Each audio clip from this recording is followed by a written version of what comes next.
শোবার সময় বালিশের নিচে এই 5টা জিনিস রাখলে আপনার জীবন একদম বদলে যাবে। আপনার কোনোদিনও কোনো খারাপ নজর লাগবে না, এর সাথে আরো অনেক সমস্যা থেকে আপনি মুক্তি পাবেন।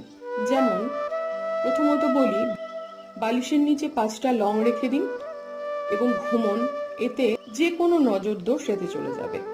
দ্বিতীয় হলো গোলমরিচ। গোলমরিচ যদি আপনি বালিশের নিচে রেখে ঘুমন, এতে আপনার ভাগ্যোদয় হতে শুরু হয়ে যাবে। তৃতীয়ত হলো, যদি আপনি গুঁড়ো হলুদ, ঘরের গুঁড়ো হলুদ কাগজে মুড়ে বালিশের নিচে রেখে ঘুমন, তাহলে আপনার যে কোনো সম্পর্কে চিড় ধরেছে সমস্ত কিছু ঠিক হয়ে যাবে। সেটা হাজব্যান্ড ওয়াইফের সম্পর্কে কোনো প্রবলেম আছে, সমস্যা আছে, সেই সব কিছু এর দ্বারা মেটানো সম্ভব। চতুর্থত, যদি আপনি বালিশের নিচে সবুজ এলাচ, আমরা যে এলাচ খাই রান্নায় সাধারণত, সবুজ এলাচ